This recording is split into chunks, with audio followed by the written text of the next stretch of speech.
Welcome to BAF Draft. This is Gary Wilkinson, and as always is Matt Zerby. And today we have an awesome special returning guest. He was on one of our earlier podcasts, Mr. Robert Price. We have so many Robs. Yeah, We've had a lot of Robs rotate through. Oh, hey, let's just crack it in. Yeah, pack one, pick one. Okay, here we go. Let's get that Come sound. on, Avison. Can we loop that sound? Can we just loop that sound for the whole pack one, pick one in the background? Yeah, just in the background, just to. All right, first one. Man, this thing's all scratched up too. Let me do a little introduction, right, for how we do pack one, pick one here, right? Okay. For the I don't think you were here for Rob. I don't think you were here for our last pack one, pick one. So here's the way we do pack one, pick one here at Bagram. All right, and BAF Draft. So the first card is the most playable card, and you're just rating the card as whether it's more playable than the card you've picked prior to it. And then when you finally lock in on what your best card is, then you have to see if the next card is better than what you've said is the pack one, pick one, right? So the first card named will be the pack one, pick one because it's the only card. And then from there, you're just trying to see if the next cards are better. Okay, so we're just going to cycle through it one card at a time. Yeah. So it's not about, so we're going to discuss in minor detail every single card in the pack, unless it's a card that we've covered many, many times. Yeah. Okay. Here's one I don't think we've seen on here, or rarely seen it. Nagging Thoughts. It's one in a blue. It's sorcery speed. Look at the top two cards of your library. Put one of them in your hand and the other in the graveyard. And it has Madness of the same cost. Right. I've never used this. I know it's a control card. It's like a worse sleight of hand. Yeah. It's a way worse sleight of hand. I mean, it does put stuff in your graveyard if you have stuff feeding into that, but it doesn't trigger Madness or anything. So it's weird because I don't know the black-blue combination wants to be a Madness deck. Like, yeah. That's where zombies want to be, and I don't think black and blue want to be. I'm not a big fan. I haven't used it, and I haven't picked it, and I see it. I mean, that's obviously this is not pack one, pick one. So well, it is because it's the only. Well, okay, if we're doing that rule, then yes, this is pack one, pick one. This is your rule. Okay, we're doing your I like rule. this rule because you evaluate it, and it's a way to evaluate. Okay, I hate this card. Chaplain's Blessing. It's just a one-cost white. You gain 5 life sorcery speed. Stuff like that to me is garbage. Yeah, I think that's just delaying the inevitable. Yeah, exactly. And I will say I am super excited when my opponent taps his white, and I'm like, and then they gain 5 life, and I'm like, yay! Yeah, because it's just they could have done more. So yeah. It's that whole it doesn't change the board state kind of thing, and it's unplayably bad. All right, next one, Jace's Scrutiny. It's 1 in a blue. Target creature gets -4, -0 until the end of your turn, and then you investigate. If you're playing an investigate deck, it's instant speed. It is instant speed, so it's good. It's great for that combat trick, Yeah, you can help them win some combats with that. I'm probably picking this over this. You're probably picking Jace's Scrutiny over Nagging Thoughts? Yeah. Okay. Because of the investigatability. It is one of the worst. It is one of the worst playable combat tricks in the format. Like if you need it is. And I think this is a format where you really need 1 or 2 combat tricks, and it's just a terrible one. So you're saying in a setup where the opponent was already willing to trade, it just lets you keep your creature, and that's about it. Essentially. Yeah, I mean it does everything a combat trick does. It basically you've convinced me to say no. It is a cheap investigate cost, so it's something if it swung around and I got into those investigating things and stuff, I might go. But I don't know. There's way better stuff. You need to have a combat trick. You need to have at least one. I think it depends on how far behind you really are on board, though. I mean, it's not in a game that looks like it's going to last several more turns, it could be useful because it does replace itself. Mm-hmm. Yeah, the replacing itself is a good point. I'm not first picking it though. I'll take that back. I'm not first picking. What about you guys? Yeah, we'll stick with that. I'll stick with Nagging Thoughts. Okay, Magmatic Chasm. This is one of those real weird combat tricks. I see it as a combat trick. No, it's not. It's not a combat trick. It's a game finisher. Yeah, I've used. So read the card. Read the card. It's 1 in a red. Creatures without flying can't block this turn. So when you're playing that guy who's not playing those spirit decks, it's a falter. It's a falter effect. Yeah. I've won games with this. These cards have been printed many times, and I think in a deck that's like a werewolf heavy deck, or like that has red as a main piece, you want exactly 1 in your deck. So question is, at this point, does it trump Nagging Thought? No. Okay. Not for me. Next one, Rabid Bite. Target creature you control deals damage equal to its power to target creature you don't control. They're not fighting; it's just doing the power to it. This is it's 1 in a green sorcery. 1 in a green sorcery speed. It's still removal. It's okay. I'm not. You need so when you said so you need to go back through when you edit, and when you say rabid bite, you need to add the little because we finally like the sun coming out of the clouds because we finally have a first pickable card. But I like it for removal. So. Yeah. Removal's always works really good in the werewolf decks. No, it works really good. It works good in anything with deck. Green. So you could splash that card. It's so powerful. So we'll take this over that. I think it's gonna be better than anything else you're gonna find. Really? Yeah. Okay. Ooh, it's my favorite card. Alms of the Vein, 2 in a black. We already had a whole discussion on this last week. This is not first pick. But you said it was first pickable. From the pack. Okay. Other than carry on. Keep reading the card. What is that one card? Howling Surgeons or Howling something? How Pack Research. Yeah. Other than that, I thought that was out of the pack. So. I reduced. Read the card. Some of us may not know what all these cards are. Oh, the new podcast listener? Right, new podcast listener. Target opponent loses. It's 2 in a black sorcery speed. Target opponent loses 3 life and you gain 3 life. It has a madness of black. I still say it's unplayably bad. It's a bad pick. If you were already that deep into it, far along in the picks, I think, in a typical draft, it's something you could add to your deck just to give you a little reach for the late game, but it's not a great card. Alright, next one. Reduce to Ashes. This is 4 in a red. It's sorcery speed. It reduce to Ashes deals 5 damage to target creature. If that creature would die, exile it instead. I'm not a big fan of it just because the casting cost is so high on it, and it's sorcery speed, and it only targets creatures. It doesn't give you a lot of options. It does exile, but in this format, there are not a lot of indestructible stuff you got to worry about or things. There is Delirium though. Well, it depends on what colors you're drafting too. I mean, if you got stuck in red-green, like I said later on in the draft, it'd be a good spot. But it's not a red removal first pick for me. It's got the magic number that says deal 5 damage, and 5 is the magical number. Yeah. So your worst removal is at 4 or less. This is at 5, so it peaks it into the. I mean, if we did the math, I think there's only probably 10 cards it doesn't kill. Yeah. If I'm looking though, I'm not gonna first pick it, but if it was a Lightning Axe, I probably would. Well, it doesn't compare to Lightning Axe. No. Not even the least. So I'm just not impressed with it. So if it swung back around and I was in red, yes, maybe, depending on what else. I don't want to run it, but I would. But it's not over that. Well, like I said, if I was stuck playing like a green-red draft deck, that would be something I would pick. Give you some versatility. Confront the Unknown's the next one. This is a green instant. Investigate, then target creature gets +1/+1 for each clue you control. If you're doing the investigate thing, this is a phenomenal card. I've had 1 or 2 in my deck and I've done okay with it. I don't know if I first picked it before. I don't know if I would, because you don't even know if you're going into that.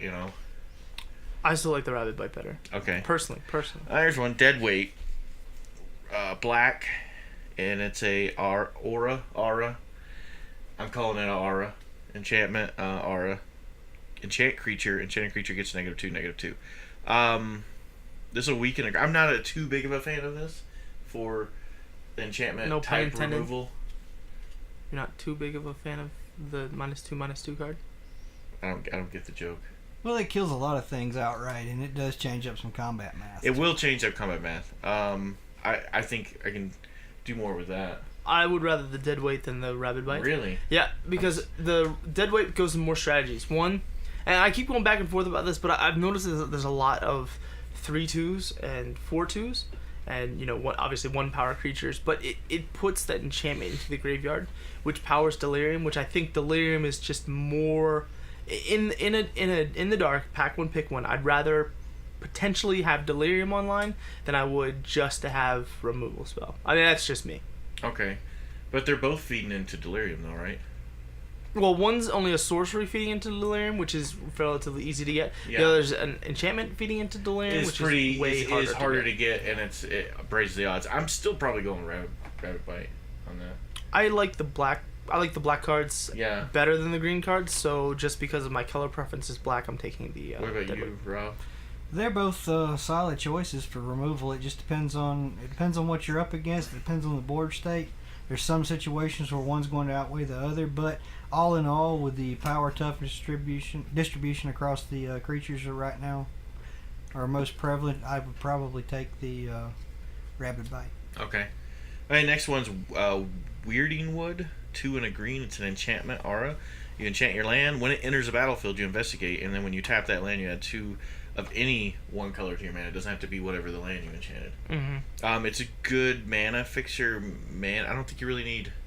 You don't really need a lot of mana fixing though. If nothing's happening on turn 4, it's funny because you can pay 3, you put it on your untapped land, then you investigate, then you tap that the new Weirding Wooded land, and then you get to draw a card right away. I mean, I see it more as mana ramp and to draw. It goes good in the blue-green stuff, but I've used it one time. I'd probably much rather have one of those over this though. You'd rather have one of the 2 first pickable cards. All right, next one's Dissension in Ranks. This is 3 in red. Target block. This is a horrible card, by the way. I don't know. Target blocking creature fights another target blocking creature. I just can't even. I've never even. There's so few scenarios where this would ever work, and will those ever present themselves in a game that you're playing with this? And will you draw it in that scenario? Nobody has ever played the card. I've never seen a single person play the card, and I have no intention of playing the card. It really would do some strange things to combat math, doing that in the declare blockers phase. When you declare blockers, and somebody plays that, and then it might have some unintentional effects one way or the other. Yeah, you just don't ever know how it's really going to play. It's too expensive, and it doesn't do that much, and it's too specific. It's 5 mana to maybe kill 2 things. Garbage. All right, next one, Silver Strike. This is 3 in white. Destroy target attacking creature. You gain 3 life. It's instant speed. This is good removal, but I haven't had a lot of success with it. But it still is good removal. But there isn't a lot of other removal in white. So you lock yourself into that as a removal card and then stick to white. I think you're going to have more things you can play with these 2. Yeah. Well, okay, so the problem that I have is that I've never drafted a white deck that has been defensive. And Silver Strike is a defensive deck. It's a defensive control card. Yeah. But this white in this format is white-red is the very aggressive. White-green is human tribal aggressive. White-blue maybe a little bit more control-y, and I probably would put it in a white-blue if I was white-blue. But white-black is maybe white-black, but I'd have to already be in those white-blue or white-black to take that card. While normally in a vacuum I'd want the card, but no. Here's the next one. This is Silver Fur Partisan.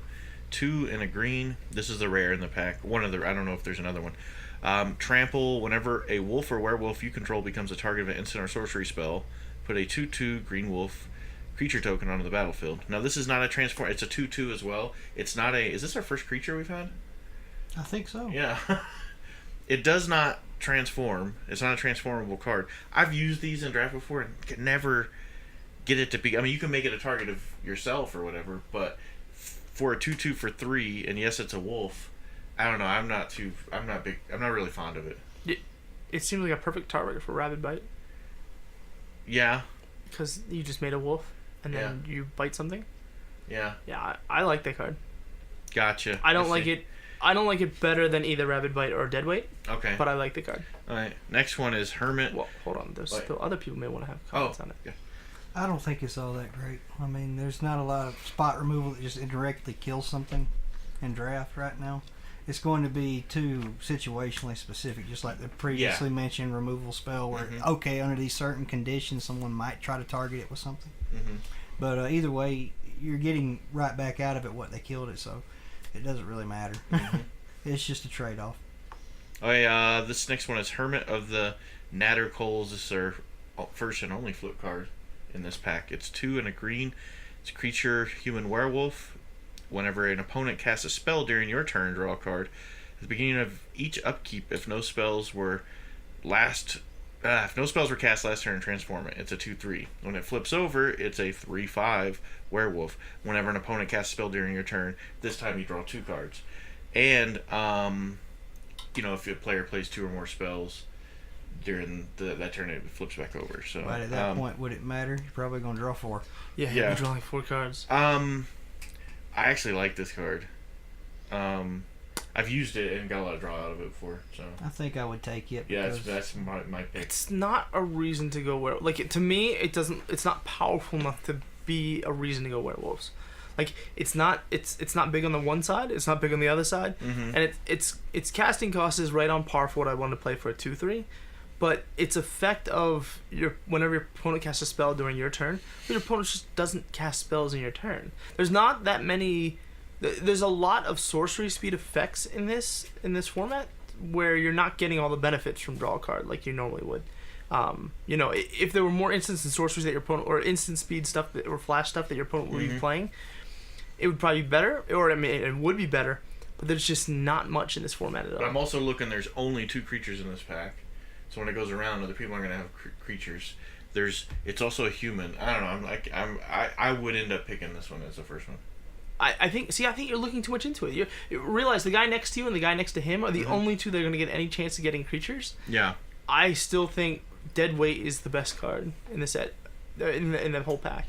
Okay. Let the guy next to you take a green card. The guy after him is going to take another green card. The guy after him will take the 3rd green card, and then you'll get all the black coming back around. Possibly.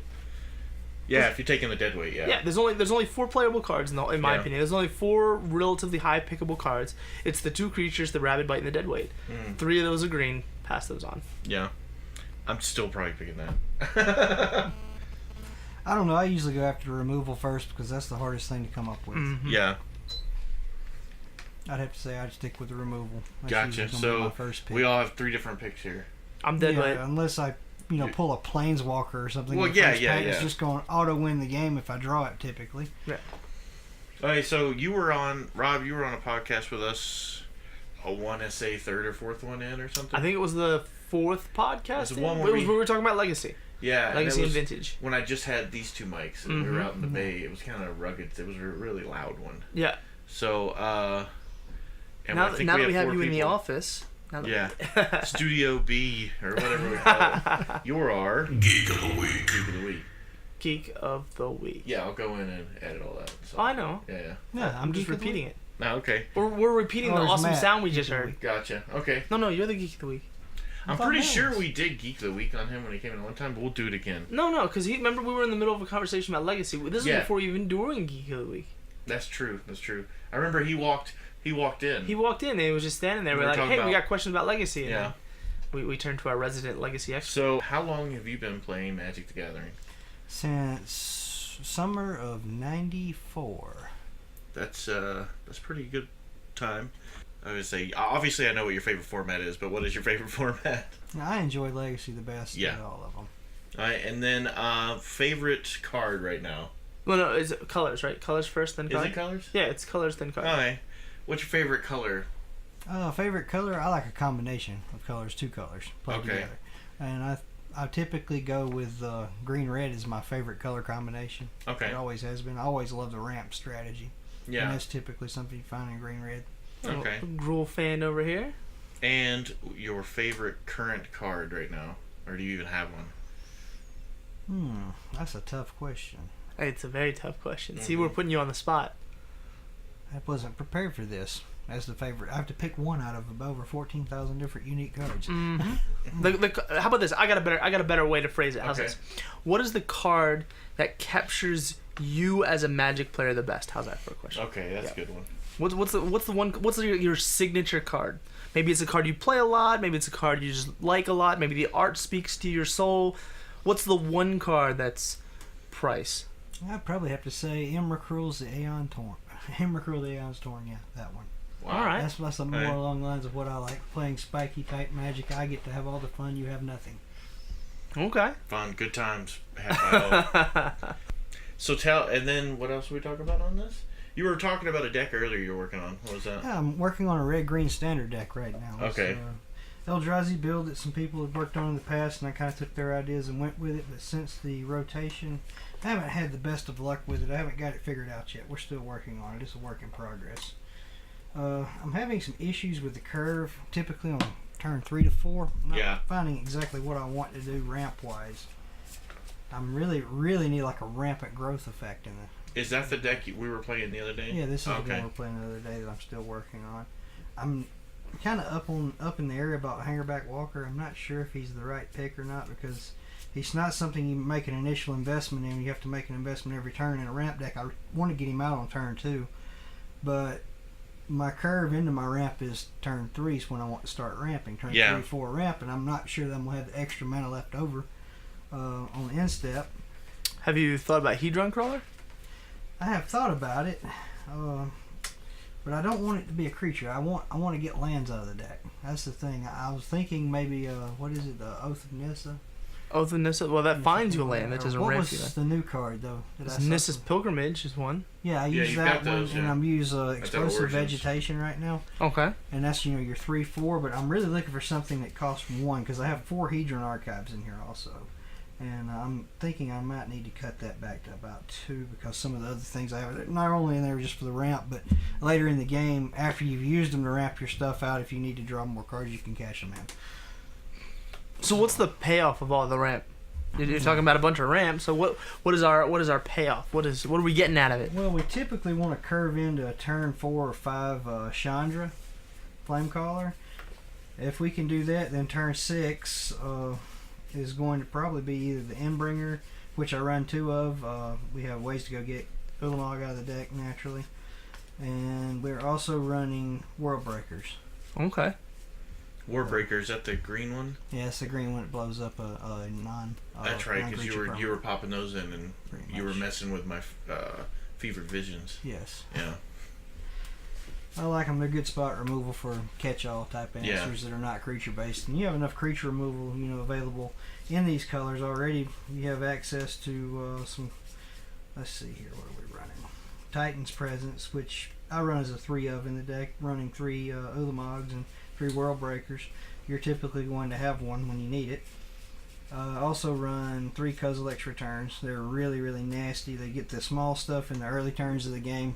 Later in the game, when you drop the big guy, you sweep the board when he hits play, right before he comes into play, which is excellent. Okay. And the Endbringer, if he sticks a turn or 2, the card advantage he generates is just ridiculous in this deck. Especially when you couple him with the Chandra. If you manage to get an Endbringer and a Chandra into play at the same time, you're doing some seriously cycling through the deck. Okay. So what's what types of? I mean, we all from what I understand, the community that we have, the metagame, is only 2 other standard decks I think that even exist. I think one is Gary's deck, which is in our community. Yeah, it's the red blue Thing and Ice bouncy deck. It's a Thing and Ice. Well, I don't use it. That's sideboard. It's Thing and Ice, direct damage to creatures, to players. Thing and Ice, Thunderbreak Regent. A lot of instants and sorceries because of Stormcaster Mage, and the Fevered Visions, which help just keep drawing. Because that's a problem with those type of decks that have those fast spells. If you don't get that draw ability, then you fizzle out real quick. Mm-hmm. But at the same time, yes, I let the opponent draw cards as well, but they take damage. The more they have, the more damage. They're taking damage every time they have 4 or more in their hand. So then we have another guy who has... pass him a card that he really doesn't like too much. No, which one? This one? Nah, I don't care for that because that's my Storm Chaser Mage. When it gets hit, that hurts. The Spatial Contortion. Yeah. The 1 and a colorless for instant speed. Yeah. +3, -3. Mm-hmm. It's pretty gross there. Yeah, especially after you've cast a Titan Strength. Yep. Yeah. Because the thing's big, but on the bottom end, it's only got 3. It kills it unless I got another one in my hand. Right. It just kind of ruins it. So. And then the other deck we have is one of the other players has a. So we have one other guy in the community. He has a deck that's the mill strategy deck, and it's basically the same colors as you were running. It's the you're talking red, that one. It just mills you out of the game. I forgot about that. Yeah, which you got a little arrogant there. You got a little arrogant, and then you got a slice of the humble pie. So I put out a proclamation on Facebook, on the Facebook page. Well, I didn't put it out on the page. I did it in a conversation, basically saying I was so confident with this that whoever beats this deck first will get my tooth and nail. Yep. So, and I did that so people would make decks that I could play because there was only 2 decks. The very first deck you played. Yeah, the very first deck I played, which was a mirror. Well, it was a red-blue, but had a lot of the same stuff, but it had the mill stuff. So. Yeah. With the Sphinx's tutelage, and it killed me. I would get the guy down to 2 or 3, and he would just stop me, man. It was just very frustrating. I didn't really have a solid sideboard then, so I didn't know if I could sideboard into it. So his first challenge, he issued out his challenge, and he was beaten by the first challenge. Now it went 2-1. It didn't, or did it go 2-0? No, it went 2-0. It went 2-1. 3. Yeah. You went to game 3, but it's still, I mean, that's a tooth and nail you put on the line there. I mean, hey, at least you put your money where your mouth is. Yeah.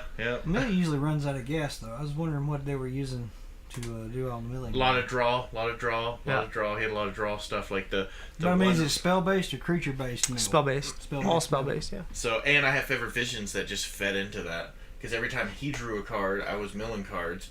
And he had favorite visions. So then it was a nightmare. Yeah, I think at one point towards the end of the game there was 4 favorite visions. I think it was 6. I think it was 6. I think you had 4 favorite visions and he had 2. And I was trying to draw into that finishing move, and then he just had these answers, right on time.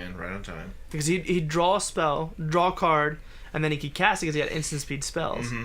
And then he'd make you mill. Then he'd draw a card, then make you mill. And so he could do it in response to the triggers going on the stack. Yeah. Which was very scary. Yeah, it was crazy. Well, no, hold on. So, what sideboard? Do you have some sideboard thoughts? I have a few sideboard thoughts here. It's not complete yet. Gary's gonna have to help me out. I can't remember the name of the card we traded for. What was it called? The little green guy, the one that gains life with landfall triggers. The refuge. Yeah, refuge. No. Can't remember what it is. I can't remember. DeJory's refuge or something. I don't remember. It's the little wall. Is that the offshoot? DeJory's there's something offshoot. Jotty offshoot, or I think. Yeah, something like that. Okay, the offshoot. Yeah, the 0/3. Whenever land is about a gain of life. Yeah, that was the one we ordered on Puka. Yeah, I typically don't have a problem hitting land drops with this deck. But right now, as it stands, I'm running some Thought Knot Seers for some disruption for some combo pieces. An extra Titan's Presence just in case. 4 Warping Whales are just good utility. Kill all your creatures with power toughness 1 or less. That's a ramp spell too, right? Well, they can be. They can give you a 1/1 colorless Eldrazi token. But I kind of figure that I don't need to be doing that on turn 2, ramping, because if I'm on turn 3 try to Kozilek's return, I'll just be killing it. Mm-hmm. Or have to sack it and not have anything left over to utilize that mana with. The 4th copy of Chandra. 2 extra Endbringers, the 4th copy of Worldbreaker, and 1 Void Winnower. Okay. That's typically what I've got in there right now.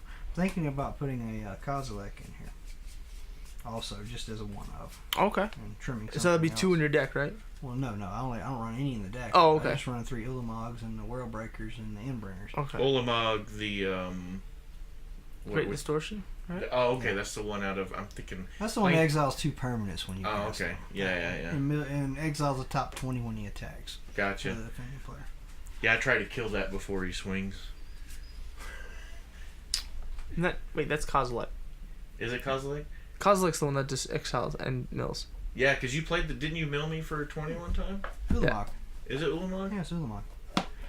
It's the new Ulamog, not the old Ulamog. The one that came out of Origins? Or not Origins, it would have came out of Battle for Zendikar? Oh, okay, Ceaseless Hunger. Or out of, not Battle for Zendikar, it came out of Oath. And which one's the Great Distortion? Kozilek. Kozilek, the Great Distortion. Oh, okay. Yeah. I remember one of the guys had got that and got the Gideon or whatever in the same pack one time. Or in the same draft one time. And the Kozilek's the one we ripped up and flip it and rip it. Yeah. Yep. Alright, so... Yep. Ripped it. Right when it first came out, too, yeah. Yeah. Awesome. Alright, so... There was a big announcement. When did this happen? Yesterday or today? Oh, this was, as of the recording of this Yesterday. podcast, it would have been... Yesterday, yeah. 2 days ago. The first thing we have is they released the new block that's coming out after this block. The name of the new block? Is Kaladesh. You got it! Yay! And that's the name of the first set in the I think that's going to be the name of the block and the name of the first set. Okay, so and then the second, now this other one, the follow up to Kaladesh, so yeah, is going to be Eat the Revolt. Yeah. And so Kaladesh is like Chandra's home planet. It's what we got to see in Magic Origins, those unique Thopter cards, and remember the guys were making Thopters and doing stuff with artifacts. That was a glimpse into Kaladesh. That's Chandra's homeworld. The whole steampunk thing. Yes, very steampunk heavy. What I like about it though is seeing Ether Revolt. Let's seem sort of like maybe it's going to be like what's it called? Terminator type effect. Wow. Maybe it's the rise of the humans are just living on the little thing, but then suddenly magic rises up to take over. That'll be kind of interesting to see if that's where they go with that. It's my prediction. And then they're gonna have, when that comes out, they're gonna have the bundle and Planeswalker deck. I guess that's the Versus thing that comes out. No, that's that's the. That's just it's supposedly a bundle of 10 Planeswalkers that comes out. If I'm You know No, what? Let's just that's go on here and look the- and see. No, okay. That's the bundle. That's the bundle set that's coming out. That's the one that Mero talked about. All right. So what the bundle's going to be is it's going to come out with a Planeswalker. It's going to come out with some rares that are a rare that goes with that Planeswalker. It's going to come out with some uncommon spells that go with the Planeswalker in general. Then it's going to have and so these are going to be like 5 new spells, 5 spells that have never come out before. But then it's going to have a bunch of cards. It's going to have like 60 cards in there that basically are standard playable cards. And so it's going to take the place of having a core set. Yeah. So that is going to be the new core set. So new players, when they're trying to figure out how to play the game, they can buy this bundle. And I think the MSRP is like $15. It's pretty cheap for what you get. But you get like a bunch of stuff in it. But it's all designed for new players. Okay. So it's not going to be draft product. It's not going to be stuff that's going to be used. But you can take it right away and play these decks that come with it in standard. They'll be legal And these right are away. going to be already printed Planeswalkers? They'll be... Or unique ones? It's unclear whether it's going to be a unique Planeswalker or a new Planeswalker, but it will be a standard legal Planeswalker that is very expensive, apparently. Because the artwork on it, if you look at it, it Expensive shows... mana cost or Expensive mana cost. Okay. Expensive 'Cause mana it shows cost. Chandra, it shows Nisa, it shows Jace, but these are just sample boxes. It shows Liliana and Gideon, so I don't know if that's what it's going to be. But I wonder, how stuff like that comes out, and then all of a sudden the one Planeswalker takes off and becomes awesome, and that's going to... They can put the original ones back in there. I think that'd be awesome. No. So one of the other things that they are doing too is they're going to be 2-color decks, but with mono-colored Planeswalkers. That's what they said. Now that's going to be the standard template. They can fluctuate from that as much as they want, but for the first set there'll be 2-colored sets, and so you'll have your main color, and then you're basically it'll be like a glorified splash, if you will. So that's 3 products. It looks like there's even more than just 3. Okay, so they said they were changing up how they do fat packs too. I can't remember. They've changed fat something. packs several times. It's evolved. Yeah. This current fat pack setup's been around for a little while. So, for at No, least they're 5, changing 6 it years. again with that's going to be the boost. Those booster boxes are also going to come with like 9 packs or something like that, like 6 packs. Some kind of it's going to basically be this little package that you get for if you're a new player. Yeah. You go and spend your money, and you get this little new Like player package. well, they talked about. They also mention in here as well the starter pack. Like the tool builders. No, they're kit. comparing to old products that they've come out with, Gotcha, and how this okay. will be the new phase Okay. for the future. Okay, so next one is Commander 2016. They announced that it's only going to be 4 decks this time, 4 colors, and you call them. Is it 4 decks or 5 decks? No, it's 4 decks. I went to the actual. 4 different 4-color decks. Yes, 4 different 4-color decks right here. There will be. Oh no, my bad. I read that wrong. 5 4-color decks. Okay, because they always usually do it in 5. Yeah. Okay, so so it's gonna be if you're familiar with the Nephilim creatures, it's gonna be their colors in decks. now, so can you name one, or do you know? it's like goopy-eyed Nephilim, and then there's another okay. like glitter Nephilim, and they do crazy goofy things. Like, Rob, do you know any of the Nephilim off the top of your head? I've never really used them because they were always so horrible that. Oh yeah, they're for pretty bad. competitive play. One of them says whenever you cast it, well, I mean they're interesting, but they're like expensive, and the power cost is really low for being that they're 4 colors. Like one of them, they're pretty goofy. This is not what's in this. We're just looking at old ones. This is Dune Brood Nephilim. Whenever Nephilim deals combat damage to a player, put a 1/1 colorless sand creature into. Okay, that's kind of garbage one. Well, I mean, keep reading. That's it. No, keep reading the whole text. Put a sand creature on the battlefield. Oh, for each land you control. Oh, okay, that's pretty nasty. But it's a 3/3 for 4. Yeah. Which is bad, and it has to get in for damage to do its thing. Damage, so. Now that's that one. Not they combat all damage do. to a player. They all do something unique. Now you'll see that doesn't. The last one you said. Gloopy eye. The last glint eye. No. the last one doesn't have blue in its casting cost. This next one you're talking about doesn't have white in its casting cost. Gotcha. Okay, so it's just like rotating that panel over. Yeah. Till you get 5 of them. Okay, and then this one, discard a card. Or this one, whenever he deals combat damage to a player, you draw that many cards, however much combat damage you do, which is 2 on this one. It's a 2/2 for 4. And then you can pay 1, discard a card. He'll get +1/+1 until the end of the turn. Right. So every card you're discarding, you get Yeah. basically to draw it back again. They're kind of weird. It looks like these are 2 of them at least were like guild packs. So there's a couple of They're samples. all 4 or 5 of them. I don't know. Oh, they were. So there were only 5 ever. And they're the only 5 4-colored spells ever printed.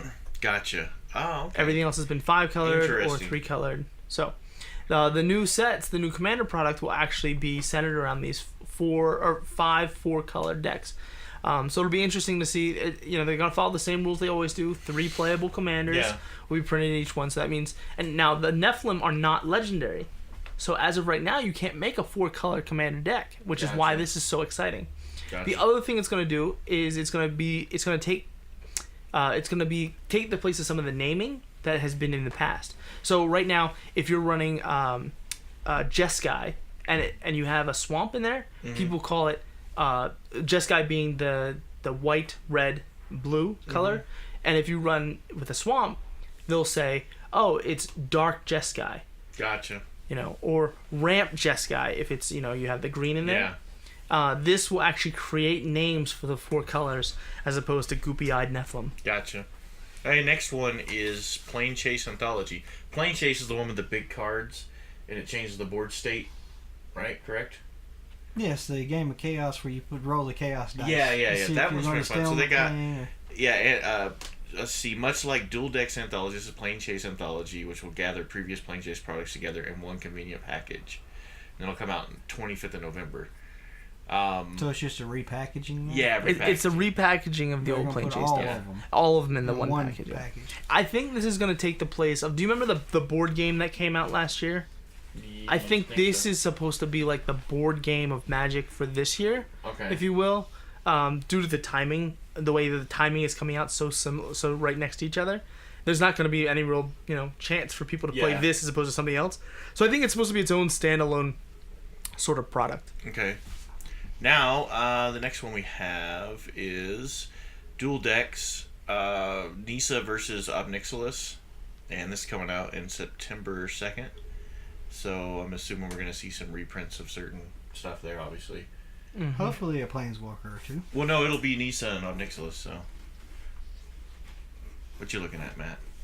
So, when exactly does Battle for Zendikar rotate out? It'll rotate out... Battle for Zendikar will rotate It'll be February, out... right? Next... It'll be... February, May timeframe? Correct. Okay. So it's gonna come out. It's gonna be a Battle of Zendikar, basically, dual deck that comes out, with right 6 months right before it rotates out. Gotcha. Okay. And then this one's kind of cool. It's a new conspiracy. It's called Take the Crown. This comes out in August. Mm-hmm. And let's see what it says here. Look for pack drafts. Okay. So the pack drafts, basically it's a multiplayer format. Yeah. What is it? Explain it, Matt. Okay, so the way conspiracy works is that you draft in 8-man pods, 8 or 6-man pods, and then after you draft, you split into 2 mini pods, and it would be either 4 or 3 accordingly, and those players battle until there's a player in one pod that wins and a player in another pod that wins, and then those 2 players battle, and then you get your final. Gotcha. So it's multiplayer, and then it goes to single player. And it has all those oddball draft cards when you pull it. If you drafted this, draft it face up, do this. If you can do weird No things, card has switch been out. spoiled yet for conspiracy, so we don't know if it's going to have the same conspiracies like the last one did. Yeah. Maybe the we'll get last some reprints, though, like Council of Yeah. Judgment, thing like that. Brainstorm was reprinted in the last one, and they offered the foil version of some of these old cards. Yeah, that like had when never what was the one card? Was it Brainstorm? Brainstorm, yeah. Yeah, because the foil of it was the first foil of it, so it was going for a lot. And then like is it Root or Route? Route, that was a foil of that. So like the regular Route was maybe $1, but the foil was like going for $12 because everybody's wanting to get that bling, and to put it in your in their commander decks and stuff. So so that's pretty cool. And it's coming out in August, so we have a really busy summer. We have pretty much in a month, because I think the 22nd of next month, Eternal Masters. Yep. And then right after that, you have July will be when the Eldritch Moon comes out. Yeah. Then you got August, which is Conspiracy, and then I believe in, let's see when this new set's going to come out. September. So yeah, so 4 months in a row you got product coming out. Yep. So it's pretty exciting. So we're going to be busy. Yep. And then if you consider the other products sort of just coming out along with, that doesn't really count. But for me, I'm the most excited about the Commander. It's going to be 4 colored cards that have never... It's going to be 55 cards that have never been printed before. Mm-hmm. But it's going to be 55 cards that have nothing like them has been printed before. Yeah. The hardest part about, and I've heard them talk on, on articles and social media and stuff about how the hardest part about coming up with a 4-color card is how do you make it everything. Like a 5-color card is fairly easy to do. You just include, various aspects of all the different color pies. Yeah. How do you make a card that includes all the various aspects of the color pies but doesn't include one of them, and it doesn't include it significantly enough that it's noticeable? You know what I mean? How do you get it to notice that you're missing white when you're only running those 4 other colors? Gotcha. It'd be very difficult, but I mean, for one white, you would say if it's missing that color, you'd obviously say, okay, most of your key on tag abilities like vigilance, first strike, lifelink, that such thing, protection from any color or whatnot, that would be like automatically out of the equation, especially against red. Let me see, if it was black and white, it definitely wouldn't have protection from red, but on the other hand, having black, it could possibly have protection from white. So you run into all these questions like that would be very That's going to be interesting. Obviously, I'll probably end up buying the set, the decks of those. You only need one of each? Every time Commander comes out with a new thing, I'll dabble with it for a little bit, they get bored, and then wait again. That's kind of my pattern, I think, so far. Out of the, 2 I've seen cycle through? The last 2 Commander sets, this last 5 that came out, those were all, they knocked it out the park. Those were amazing. Straight out of the box, they were awesome. They were all really fun to play with. And the Planeswalker ones were really good. Yeah. So the last 2 years of Commander product has been really, really good. So I'm excited for this. Cool. And then we've had guys cycle in, cycle out. Looks like we got new players trickling in from not from the same units, like from different units, which is kind of cool. That's pretty exciting. So we still have our Facebook, or not Facebook, our website up. And every week I'm trying to do little things to it. I've got a YouTube channel now since last time I talked to you. I haven't got anything on it yet. Right, you just have the channel. I'm working on making basically a video. Everything's a video there, so it's just an audio video with our logo on it. Okay. And then I'm I'm still waiting on my GoPro. I got all my little attachments for it. Okay. And they started turning the lights on at least until the power went out. I guess the last 2 times they've been turning the lights on in the USO, which is a huge difference in seeing things. I mean, how many times just in last night's game were we missing things and you would block and this? I thought that Jeskai guy was a 2/2 and he was a 3/2. Yeah. I had that happen with somebody else too, and you're squinting, and then if you have another not as young light, as we used to be, guys. No, there was the young guys doing it too. Yeah, the vision's not what it used to be. But it was, so hopefully that becomes a norm, because that's going to dramatically affect how I GoPro with lights without trying to blind somebody. So, it was a Shadows over Innistrad product on the way, so we're going to be doing that, I guess, for a while. We started back into our cube, draft pack rotation. Yeah. Because we've been doing it. Usually when a new set comes in, we do, just binge draft. Yeah, binge draft for a while. And then after, I'm already you said you're not. I'm kind of I'm tired of seeing these cards. I'm still saying this is my second favorite draft format ever. Really, I actually Khans of Tarkir is number 1 still. Yeah. This is number 2, and then Triple Innistrad was my best, my third most favorite. Triple Innistrad. Triple Innistrad. Okay, my favorite was definitely when the trifecta of Born of the Gods was in there. Original Ravnica. Original Ravnica. And I never got a chance to play Original Ravnica. Oh, my favorite was Stronghold. I mean, if I wanted to go with old. And that's our evening. That was my first draft, so that's why I remember it the most. It was kind of cool. And we did a round robin, so it wasn't an 8-man pod. I didn't like that part of it. It was one big giant round table, and then you got paired up after that. I don't think that was before they were really had certain rules for drafting. So let's see if Gary can guess the first set I actually drafted. The first I've set been playing for a very long time. So 94 it was all constructed up until this point, and this was the first set I drafted. And what year did you do it? 96. 96. I'm gonna go with Tempest. Huh? Yeah. Well, yeah. I would say Tempest. Yep, that was it. Oh, okay. Because I remember. Because that was when I got out, was in Tempest. I think our Stronghold, because Stronghold came after Tempest, right? Stronghold was in the Tempest block. Oh, okay. I remember buying it, because it was Tempest, Weatherlight, and Stronghold? No, it was Tempest, Exodus, and Stronghold. Exodus, okay. Exodus was the last one? But that's when they made Exodus cards was the for a second. draft format. How That's did I miss? It's It was so long Tempest, ago, man. Exodus, and then Stronghold, I believe. Gotcha. Yeah, I remember buying boxes of Weatherlight, or not Weatherlight, Tempest. Tempest had Browbeat in it, right? Or is that Mirage? That was Mirage. Mirage. Man, I don't remember. That was like my era, so like when I really was into it. But I used to. That was back before you had, internet. Well, you had internet, but it wasn't like you go on. There was no online stores. This is before the .coms stores came up. Before that happened, and you would go. Or at least for Magic, anyways. And you would go. You couldn't. So basically, you got your latest Scry magazine. You scrolled to the back, and you called that store there. And if you didn't have debit cards you couldn't use as credit cards.